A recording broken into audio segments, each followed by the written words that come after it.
Muy bien, buenos días o buenas tardes. Espero que estén bien todos ustedes y que estén disfrutando de las bendiciones que el Señor nuestro Dios esté derramando sobre ustedes. Bienvenidos una vez más a la clase de Génesis.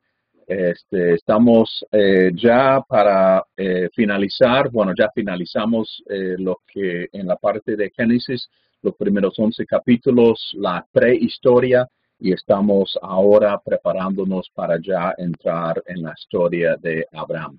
Entonces vemos desde a poquito, vamos enfocando desde lo más grande hasta lo más específico con un solo ser humano y con Abraham. Entonces ya estamos en capítulo 11 y les invito a buscar en sus Biblias, sus textos, y vamos a ver lo que tenemos. Ahora, la manera, recuerdan los Toledot de los diferentes textos y recuerda que eh, esos forman la estructura del libro de Génesis. Entonces, esta sección, comenzando con los últimos versículos de capítulo 11, se presentan como los Toledot de Tare o Terah. Terah depende de cómo sea la versión. Entonces, específicamente, no hay un Toledot de Abraham, pero el enfoque va a ser en toda la descendencia de Terah y eso obviamente se incluye a Abraham. Después de versículo 32 de capítulo 11, Terah no se menciona más y Abraham domina la historia hasta su propia muerte en capítulo 25. Esta sección, la última parte de capítulo 25, cubre a Ismael, pero es muy breve. Pero vamos a ver que aunque es cortica esa porción, tiene gran importancia para Dios y también en la historia de la humanidad, por lo que vendría a ser la descendencia de Ismael. Ahora, el heredero de las promesas de Dios es Isaac, y no recibe mucha atención porque la sección que le toca, o sea, el Toledo de Isaac, comenzando en 25-19, está dominado por sus hijos, Jacob y Esaú.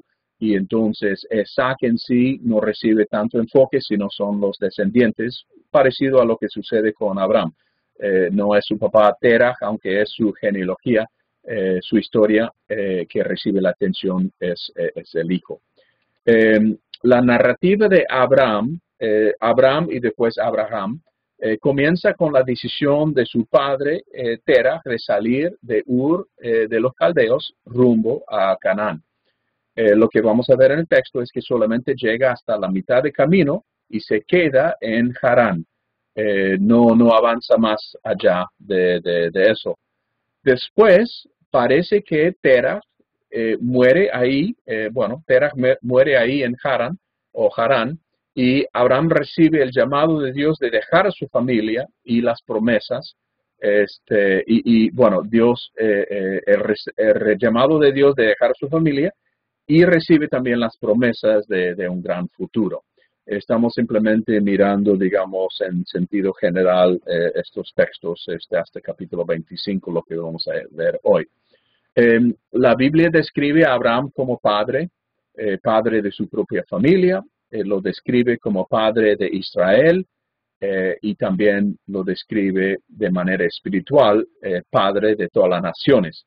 Espiritualmente, nosotros todos somos hijos de Abraham por nuestra fe en Jesucristo, nuestra fe en Dios, y entonces formamos parte de la herencia de Abraham. Las promesas que Dios le da a Abraham forman la base del argumento de Génesis y también el resto del Pentateuco. Y estas promesas, y lo que vamos a ver, se ponen en peligro por las malas decisiones de Abraham, Sarai y otros, y también por sus fallas. Una de las cosas que vamos a ver es que Abraham no deja completamente a su familia cuando Dios lo llama, sino que lleva a su sobrino Lot con él, saliendo de Harán, y eso va a traer ciertas consecuencias más adelante en la vida de Abraham. Dos veces Abraham pone en peligro la promesa al entregar a su esposa Sarai a reyes extranjeros para formar parte de sus harenes, de ser una de las mujeres del rey. Y también Abraham participa en el plan de su esposa de tener un hijo por medio de su criada Agar. Entonces vemos que a pesar de las promesas de Dios, los seres humanos no siempre participan en conjunto con esas promesas, pero el final es que Dios puede obrar a pesar de las fallas y las malas intenciones y hasta los pecados de sus hijos. El Señor respeta la libertad y el libre albedrío de Abraham, y aun cuando eso puede llegar a complicar el cumplimiento de las promesas, Dios le permite hacer sus propias decisiones.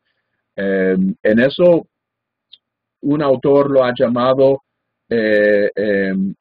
una manera divina que Dios tiene para restringir y controlar y limitar su actividad. A veces hablo con padres y están buscando cómo pueden hacer que sus hijos los obedezcan. Y obviamente cuando son niños tienen que obedecer, pero a medida que vayan creciendo y madurando, llega a tal punto donde los hijos están haciendo ya las decisiones de su vida por su propia cuenta, y no es una cuestión de obligarle con la pena con la amenaza de castigo, sino más bien esperar que ellos cumplan con, obviamente, consejo, con palabras de sabiduría para encaminarlo bien. Dios respeta la libertad y el libre albedrío de Abraham, y eso también nos llama la atención. Bien, a ver. El texto narra el desarrollo y el crecimiento de la fe de Abraham. Y vemos la madurez de Abraham cuando llegamos hasta capítulo 22, cuando Abraham está dispuesto a sacrificar ese mismo hijo de la promesa. Entonces vemos que realmente está creciendo la fe. Bien, vamos a comenzar ahora con capítulo 11. Déjame hacer una cosita aquí para asegurar de que no me estén llamando. Bien, capítulo 11, versículo 27 en adelante, vemos estas palabras. Esta es la historia de Terah, el padre de Abraham, Nahor y Harán. Vemos que son tres hijos. Abraham no es el mayor, pero como hemos dicho en otros casos, se menciona el primero. Harán fue el padre de Lot. Entonces ahora sí vemos que está en su orden, ¿no? Y murió en Ur de los Caldeos. Harán murió en Ur. Abraham se casó con Sarai y Nahor se casó con Milca, la hija de Harán, el cual tuvo otra hija llamada Isca. Pero Sarai era estéril, no podía tener hijos. Terah salió de Ur de los Caldeos rumbo a Canaán. Se fue con su hijo Abraham, su nieto Lot y su nuera Sarai, la esposa de Abraham. Sin embargo, al llegar a la ciudad de Harán, se quedaron a vivir en aquel lugar y allí mismo murió Terah a los 200 años de edad. Entonces, lo que vemos es que Terah es el padre, el patriarca, podremos decir, el padre de familia que saca la familia de Ur rumbo hacia Canaán. Pero Terah se queda en Harán y queda ahí hasta su muerte. Y más adelante, en capítulo 2, vamos a ver 12, que Abraham sigue el viaje. El texto también aclara que Sara era estéril, Sarai, y esta realidad lo menciona aquí al principio. Parece como que desde su comienzo apenas casándose se dieron cuenta que no podía tener hijos. Entonces, durante su larga vida de mujer y también su larga vida matrimonial, vivieron con esta realidad. Nosotros sabemos que más adelante eso va a ser muy importante en la historia, pero en este momento el autor nos está alertando a esta realidad. El texto no nos dice por qué Terach decidió ir a Canaán, pero lo podemos pensar, lo podemos, podemos pensar creativamente. ¿Podría ser que Dios lo llamó a Terach? Y cuando Terach no cumplió con la misión, entonces llamó a Abraham, y el texto no lo narra simplemente porque Terach no era, digamos, la persona. A veces asumimos que Abraham fue el único a quien Dios llamó, pero existe la posibilidad de que Dios podría haber llamado a varias personas o hasta a muchas personas a través de los años, encontrando y buscando a alguien que iba a cumplir su voluntad, y solamente sabemos de estas personas porque eran los que aceptaron el llamado. No sabemos obviamente con certeza, pero es posible. Lo que sí sabemos es que Dios decide enfocar en un hombre para bendecir y salvar al mundo entero, Abraham. En estos primeros versículos de capítulo 12 se menciona la palabra bendición 5 veces. La palabra bendecir es barak, y entonces vemos que una y otra vez. Capítulo 12, versículo 1 al 3, el Señor le dijo a Abraham: deja tu tierra, tus parientes y la casa de tu padre, y vete a la tierra que te mostraré. Recuerda que Abraham ya está en Harán, no está en Ur. Haré de ti una nación grande, te bendeciré, haré famoso tu nombre y serás una bendición. Bendeciré a los que te bendigan, maldeciré a los que te maldigan. Por medio de ti serán bendecidas todas las familias de la tierra. Y esta mención de la bendición nos recuerda las otras veces que hemos visto esta palabra, cuando Dios dio la bendición a toda la humanidad en capítulo 1, y también cuando dio la bendición a Noé en capítulo 9. Y entonces lo que podemos pensar hasta ahora, las únicas personas que han recibido la bendición han sido Adán y Eva, y ahora después Noé y ahora Abraham. Entonces, en un sentido, Abraham es el nuevo Adán, es el nuevo Noé, es la persona que está designado para llevar la salvación a todo el mundo. Ahora, la Reina Valera traduce versículo 1 de una manera que da la impresión que Dios lo había llamado a Abraham antes de la muerte de su papá Terach, porque dice: pero Jehová había dicho a Abraham. Pero el texto hebreo, por las indicaciones de las palabras, indica que capítulo 12, versículo 1, sucedió después de capítulo 11, versículo 32. O sea, Terach murió y después el Señor le dijo a Abraham. Entonces el Señor lo llamó a Abraham cuando ya estaba en Harán, y lo llamó después que Terach había fallecido. La palabra que Abraham recibe, la promesa, es condicional. Para poder recibir estas bendiciones y estas promesas, Abraham tiene que hacer una sola cosa: dejar la tierra, dejar los parientes, dejar la casa, y después irse a la tierra donde te voy a mostrar, pero básicamente es dejar todo lo que está detrás. Y lo que vamos a ver, y a lo mejor no lo pueden ver de manera tan nítida en su pantalla, pero lo pueden ver en las copias más adelante. Vemos donde está Ur de Caldea, aquí a la derecha. A ver si lo puedo poner aquí. y después salen y van hasta Harán, ciudad que se nombra por uno de los hijos de Terach, y después pasa por medio de Canaán y sabemos que van a llegar hasta Egipto y después regresa y se queda aquí en esta tierra de Canaán. Entonces van a hacer ese recorrido y toda esa zona, eso es lo que se llama la creciente, la creciente, ¿sí? Fértil. Esta ruta por donde siguieron, porque lo que vemos aquí abajo es puro desierto. No hay muchas cosas y por ese lado es donde van a caminar los israelitas por unos 40 años más. Bueno, en ese momento donde están ellos actualmente, se encuentran en ese lugar.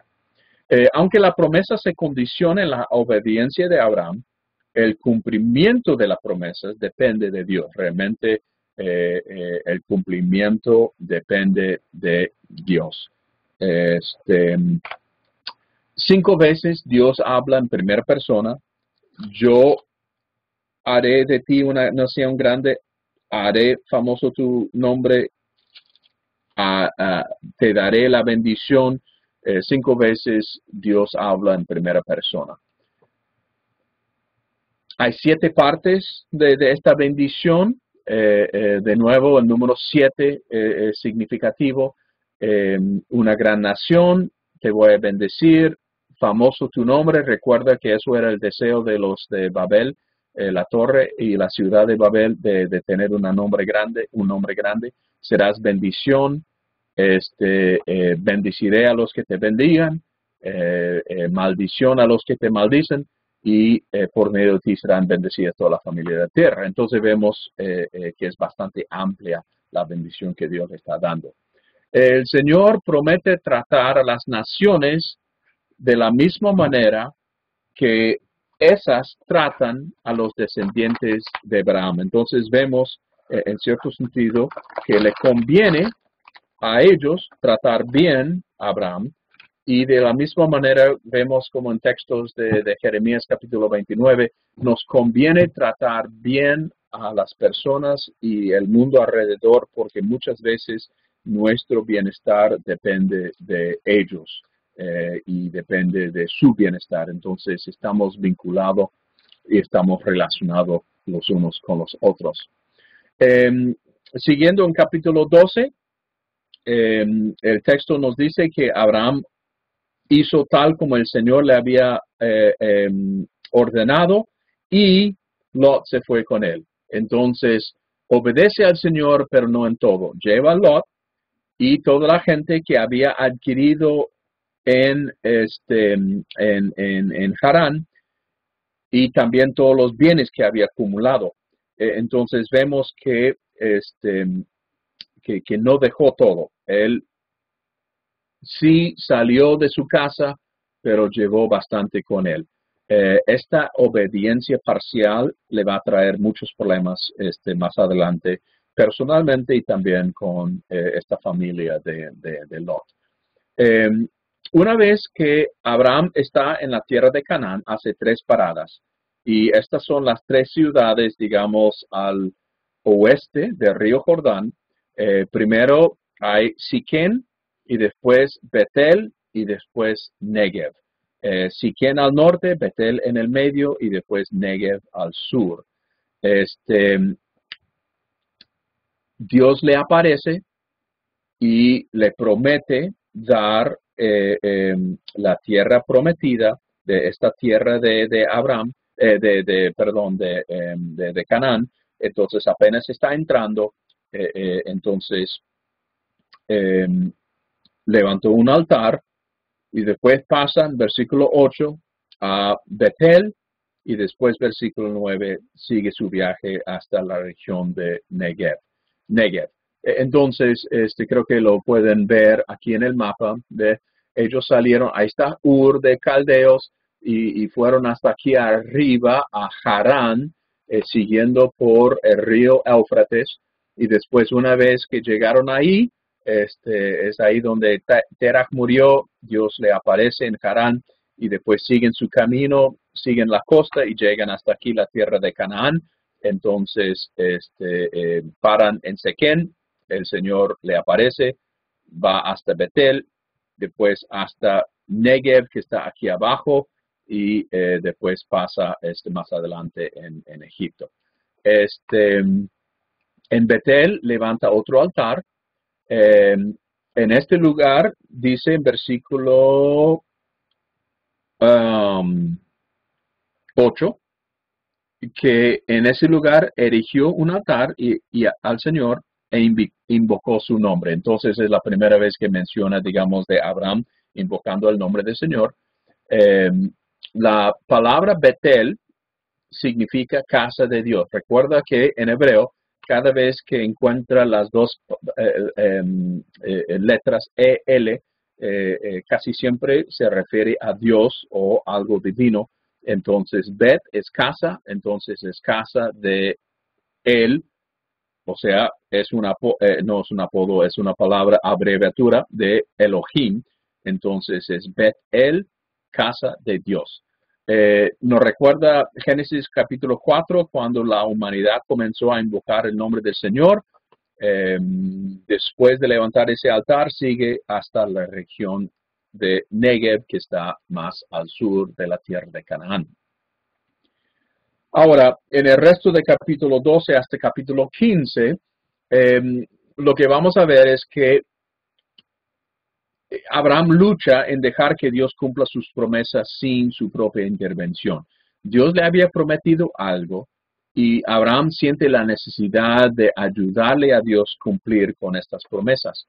El resultado final de haber llevado a Lot en la formación de dos tribus al este de Israel, recuerda lo que implica ir al este, y estos dos tribus, los moabitas y los amonitas, llegan a ser enemigos por largo tiempo del pueblo de Israel, y todo salió por esa decisión de llevarlo con él a la tierra de Canaán. El resto de capítulo 12, apenas llega Abraham a la tierra prometida y se tiene que ir porque hubo un gran hambre, una gran hambre. Se van de la tierra prometida, la tierra que Dios le había prometido que iba a darle, y va a Egipto en busca de comida. Esta situación va a ser muy conocida a los lectores y oyentes de la palabra cuando están en el desierto, porque ellos van a recordar que apenas 400 años antes, sus antepasados también habían dejado la tierra de Canaán, yéndose para Egipto para encontrar comida. Se quedaron en Egipto 400 años, hasta que ahora por fin Dios levantó un libertador para ayudarlos a salir, y están en ese viaje de salida en este momento. Aquí va otro mapa, y vemos aquí la tierra de Canaán, y se ve hasta en este mapa de NASA lo verde que es por el agua que está regando, digamos, toda esta zona.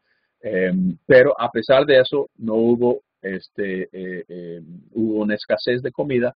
Entonces salen y van, y se ve también esta región del Nilo, es la delta del Nilo, donde está dejando, digamos, mucho sedimento, y es una parte muy, muy fértil de Egipto, y se ve lo seco que es, digamos, para abajo.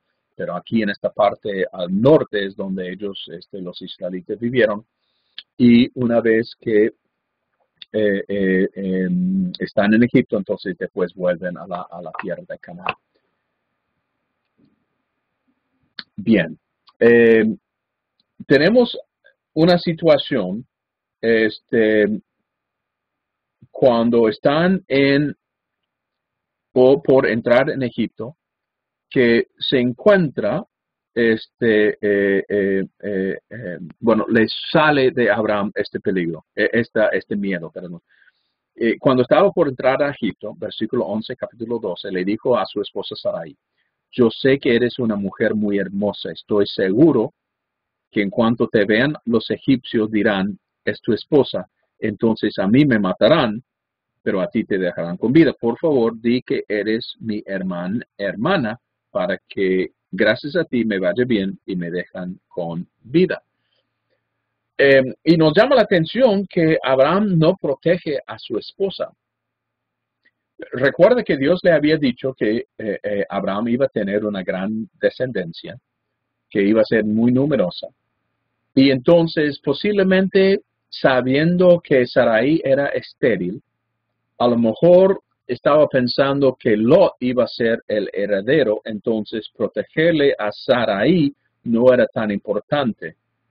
Es su esposa, pero la promesa no va a llegar por ella, entonces no hay que cuidarla tanto, a lo mejor. Abraham, en este caso, está solamente pensando en sí mismo, no está pensando en Sarai. Él está preocupado por su propia vida y por lo que Sarai va a tener que pasar siendo parte de este harén. Él no está preocupado para nada. No se da cuenta que al ponerle a Sarai en peligro, está poniendo en peligro la promesa de Dios, porque por medio de ella va a llegar el hijo de promesa. Tampoco está muy preocupado por su propia vida y porque después al final sí le entrega y efectivamente ella forma parte de el harén del faraón. Versículo 16 dice que cuando cuando vieron lo lindo que era, gracias a ella trataron muy bien a Abraham, le dieron ovejas, vacas, esclavos, esclavas, asnas y camellos. El texto no lo elogia a Abraham, pero a pesar de eso, él recibe muchas bendiciones. Dios sigue protegiéndolo, sigue dándole riqueza a pesar de su falta de ética, falta de moral, falta de cumplir con la palabra. Los lectores originales también van a recordar cuando estaban saliendo de Egipto, como los egipcios le daban todas sus riquezas para animarlo a salir de su país. Entonces, Abraham recibió mucha riqueza de parte de los egipcios, los israelitas también recibieron mucha riqueza de parte de los egipcios, muchas similitudes. Dios no solo protege a Abraham, sino también activamente maldice a los que lo maldicen. Recuerda la promesa en capítulo 12, los primeros versículos. Entonces Dios causó un castigo y puso grandes plagas a la familia de Faraón. Entonces, eso también, obviamente, le va a hacer recordar a los israelitas en el desierto lo que acaban de vivir con las plagas. Entonces no es la primera vez que Dios pone plagas en algunas personas egipcias para animarlo a actuar bien con sus propios hijos, con los israelitas. A pesar de las flaquezas de Abraham, Dios logra sus propósitos al final y entonces lo dejan ir, lo expulsan, pero ahora tiene mucho más bienes. Entonces, ahora que sus riquezas, tiene animales, tiene personas, esclavos, regresan a la tierra prometida y esta vez llegan con mucha riqueza. Pero, como sucede en el día de hoy, la riqueza es un arma de doble filo. Por un lado, es una indicación de la protección y la bendición de Dios. Uno puede llegar a pensar, bueno, Señor me está favoreciendo y estoy recibiendo la bendición porque Dios está contento conmigo. Pero por otro lado, especialmente en este caso, la tierra, especialmente la Negev, no puede sostener a tantas personas y tantos animales y eso causa un cierto conflicto. Sucede lo mismo. Conozco personas que compraron casa grandota y linda y bella y todo, y después entonces comienza a darse cuenta después de un par de meses que cuesta mucho mantener semejante casa o casona. Y conozco otros que han comprado automóviles importados y están tan contentos con sus coches, pero después se dan cuenta que el mantenimiento de esos coches es el triple, sino más de lo que sería un auto doméstico. Entonces, tener ciertas cosas pueden costar más de lo que uno piensa y eso fue el caso aquí. Entonces, los pastores de Abraham y los pastores de Lot entran en conflicto por los recursos limitados de la tierra. Entonces, Abraham se pone bien generoso y lo para a Lot y dice, bueno, Lot, tú escoges por donde tú quieres estar. De nuevo, Abraham está arriesgando la promesa porque si Lot hubiese escogido la tierra de Canaán, eso lo hubiese puesto a Abraham en la tierra de Sodoma. Fíjese, aquí en el mapa lo pueden también apreciar, donde está Hebrón, donde Abraham se quedó, y después Sodoma queda al sur del Mar Muerto. En ese entonces no era muerto porque todavía no había pasado esto de Sodoma y Gomorra, pero vemos donde hubo esta separación. Entonces, una vez más, se pone en peligro el cumplimiento de la promesa y vemos esta tensión durante la vida de Abraham. Sí, ¿qué va a suceder? Y llega a su clímax en capítulo 22, donde la vida del hijo de la promesa, el heredero y el que por medio de quien va a llegar todas las bendiciones de la herencia, está en peligro porque Dios le había pedido que lo ofreciera en sacrificio. En capítulo 13 vemos en versículos 3 y 4 que hay una similitud en su viaje. 3 y 4 dice, desde el Negev, Abraham regresó por etapas hasta Betel, es decir, hasta el lugar donde había acampado al principio. Y después, versículo 4, en ese lugar también erigió un altar y allí invocó el nombre del Señor. Entonces está como al revés. Pasaron por ese lugar y ahora está regresando y en orden invertido. En Betel se mencionó las dos veces de invocar el nombre del Señor y el hecho de que ese lugar tiene nombre de la casa de Dios. Es importante. Abraham volvió de donde comenzó, pero ahora la diferencia es que es un hombre rico. Vemos por el orden de las cosas aquí, por esta orden invertida, que comienza en Betel y termina en Betel, pasa por Negev en camino a Egipto, y pasa por Negev en camino a Betel, y el lugar donde todo cambia es Egipto. Entonces, en Egipto es donde se encontró la riqueza. Sucede algo parecido con el pueblo de Israel. Cuando ellos llegaron eran bien pocos. Cuando José era el gobernador de Egipto, cuando salieron era más de 1 millón. Entonces, y algunos dicen hasta posiblemente 3 millones. Entonces, se hicieron ricos, se hicieron grandes, se hicieron fuertes en Egipto. No era el lugar donde Dios quería llevarlos, pero era necesario pasar por ahí. Y ahí podemos sacar una aplicación. A veces tenemos que pasar por lugares para recibir una cierta alimentación. No es el destino, no es hasta donde vamos, pero es un lugar hasta donde tenemos que pasar para poder recibir la educación, la nutrición, la fortaleza, el crecimiento, la madurez necesaria para poder entonces llegar a donde Dios nos quiere llevar. Entonces, simplemente ten eso en cuenta, que puede ser que ese lugar donde estés ahora no es el lugar donde quieres estar, pero Dios necesita que pases por ese lugar para que Él te llene de bendición y prepararte para los próximos pasos. Como hemos dicho, Lot escogió la tierra cerca de la ciudad de Sodoma. La próxima vez que aparece Lot en el texto, en capítulo 14, él ya está en la ciudad, y el texto menciona aquí en capítulo 13 que la ciudad queda al este.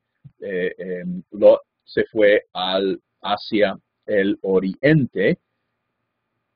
Y de nuevo, una y otra vez, cuando las personas se mudan para el oriente o el este, ya se encuentran en grandes problemas.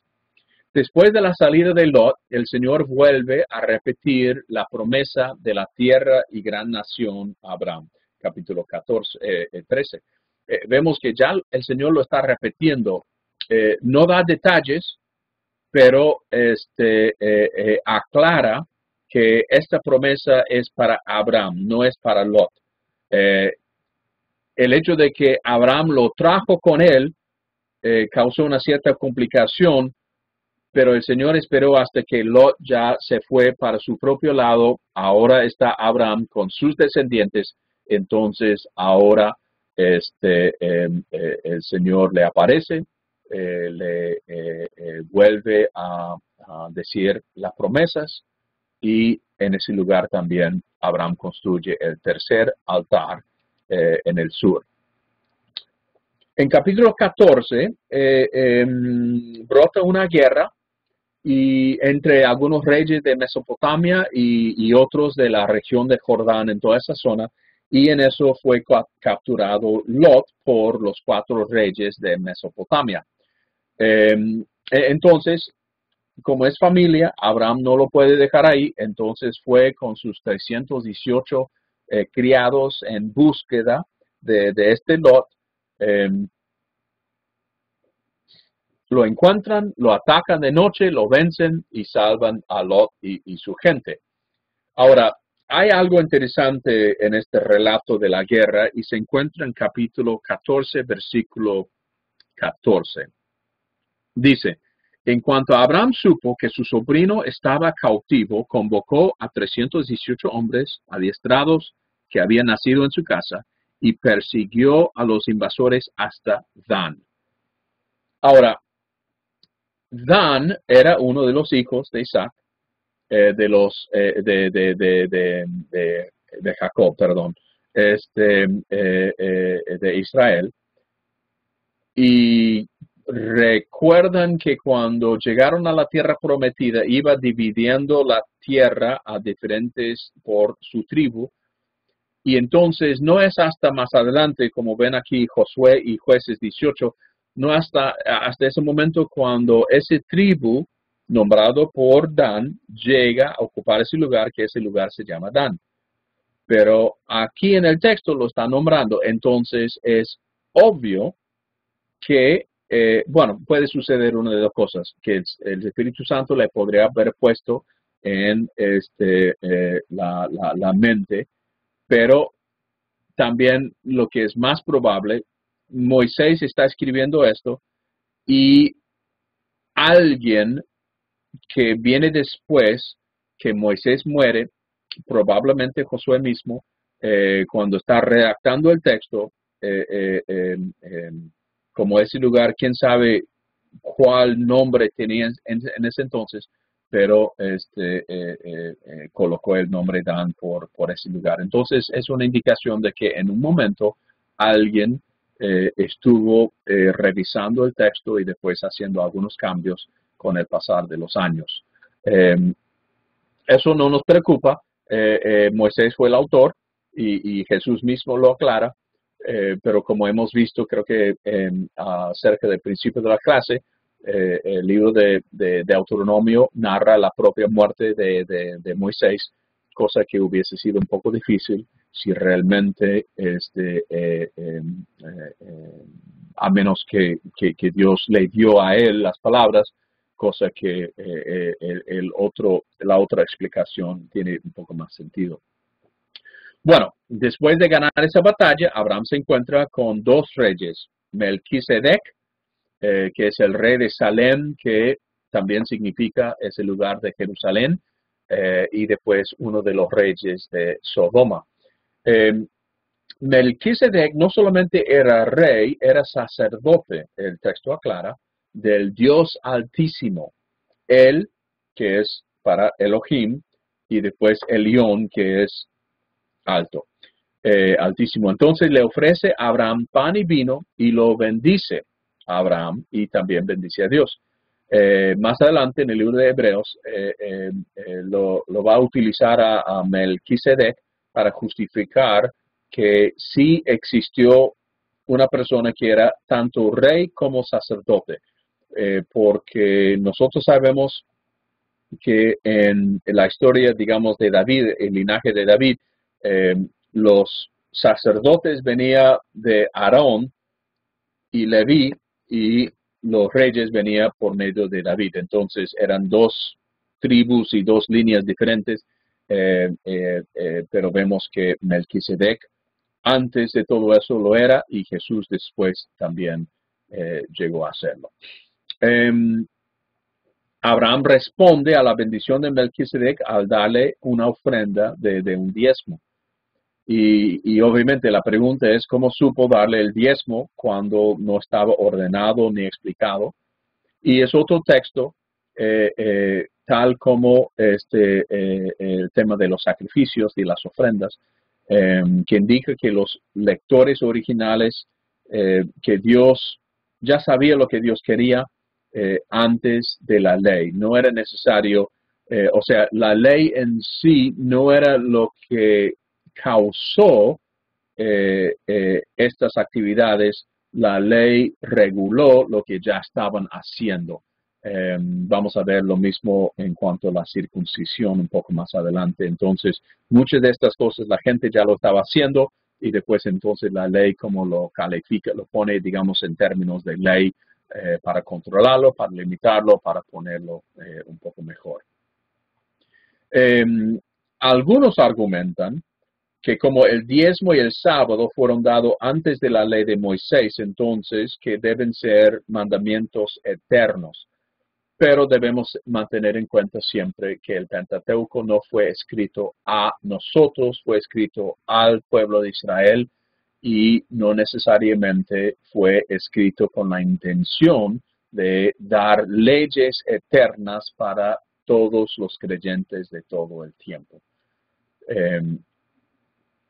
El rey de Sodoma finge querer dar a Abraham también bienes. Abraham había ganado tantas las personas como bienes, pero decide no aceptar nada que el rey de Sodoma le había ofrecido. De esta manera Dios recibe toda la honra y la gloria.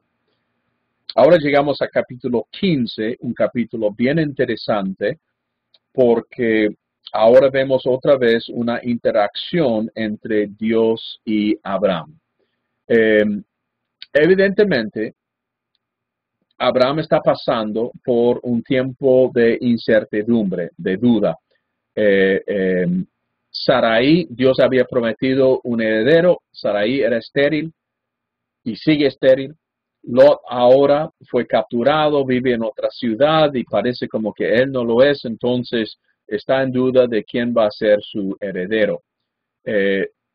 Ahora está pensando que la única persona sería Eliezer, su criado. Y he escuchado a algunos como criticarle a Abraham por su falta de fe, pero debemos ser honestos con nosotros mismos. Hay muchas personas, muchos de nosotros que luchamos en realmente creer las promesas de Dios. Cuando Dios dice que te perdona, ¿por qué seguimos con esta sensación o sentido de culpabilidad? Cuando Dios dice que nos ama, ¿por qué dudamos? Dice que Dios nos acepta, pero todavía nos resulta difícil, especialmente si no nos amamos a nosotros mismos, nos resulta difícil creer que Dios nos puede amar. Entonces, Abraham también tiene sus dudas, y hay dos que él menciona aquí en capítulo 15. En versículos 2 a 3, ¿qué pasa con mi heredero? ¿Dónde está? ¿Quién va a ser? Y versículo 8, ¿cuál es la tierra? ¿Dónde está esta tierra? ¿Cuál es la tierra que yo voy a recibir? Entonces, la afirmación que Dios le da es que el heredero va a ser un hijo de Abraham. Nunca especifica quién es la madre, y más adelante vamos a ver eso, pero aquí solamente dice que Abraham va a ser el heredero, el padre de este hijo. Y en cierto sentido, vemos una cierta progresión. Dios no le dice a Abraham todo lo que va a suceder, le va a suceder en un solo golpe. A veces nosotros tampoco recibimos todo, porque no estamos en condiciones para recibirlo todo. Sucede con Jesús cuando Él comienza enseñando a sus discípulos, le da una cierta enseñanza, cuando ellos lo captan, entonces le da otra enseñanza y así de manera progresiva. En capítulo 12, tendrás muchos descendientes, te haré una gran nación. Versículo 15, tu heredero vendrá de tu propia carne y hueso, va a ser tu hijo. Y recién capítulo 17, Sara va a ser la madre de este heredero. Entonces, Dios le está dando la promesa y su cumplimiento en partes. Dios ya le había dicho que sus descendientes iban a ser tan numerosos como el polvo de la tierra, lo que vimos en capítulo 13. Y ahora le dice que van a ser como las estrellas del cielo.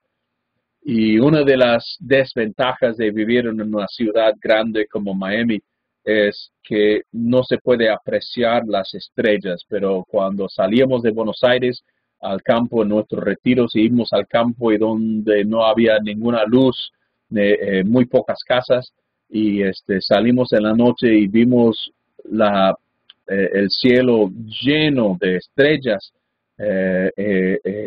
Estas promesas que Dios le había dado a Abraham en ese entonces nos viene a la mente y nos dimos cuenta que de verdad hay una cantidad tremenda de estrellas que no se puede contar. Versículo 6.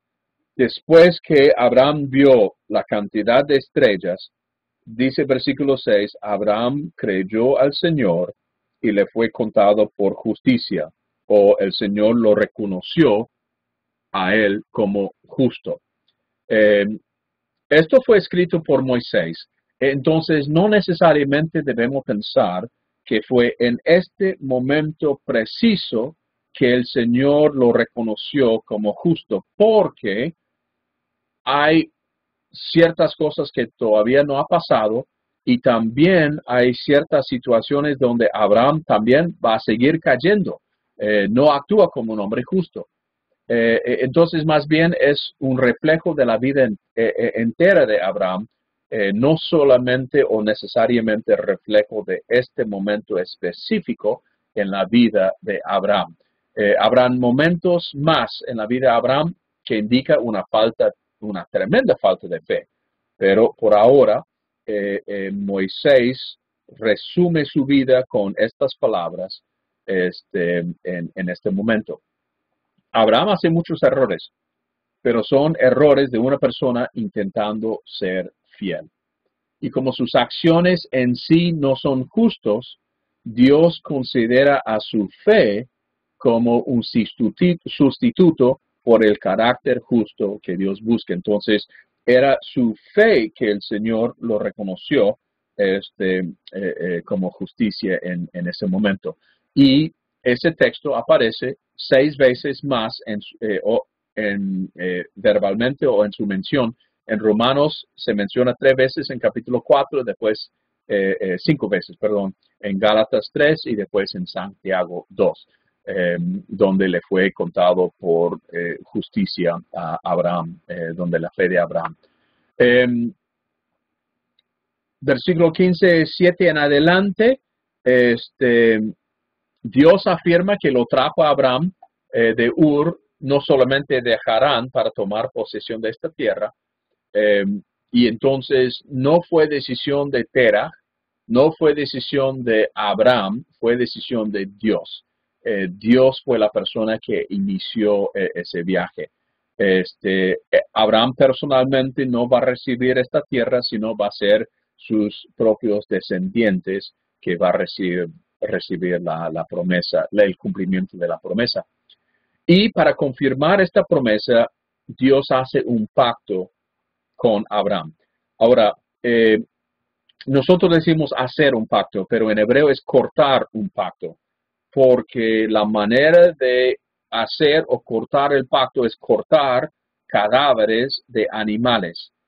Entonces, lo que se hacían es que agarran un animal, lo dividen en dos y entonces los separaban y las personas haciendo el pacto caminaban en medio de las dos mitades de los cuerpos de los animales que acaban de matar y el significado era de básicamente de que si uno no cumplía con su parte del pacto, que termine como uno de los animales aquí.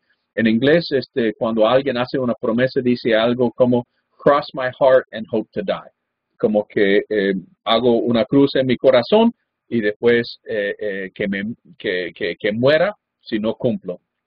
Y encontré este dicho en español, no sé si usted lo conoce, aunque parezca mentira, te lo juro que me caiga muerto, si no es cierto. Entonces, la idea de caer muerto, bueno, es el mismo principio que va, digamos, tiene en cierto sentido su principio en Génesis 15.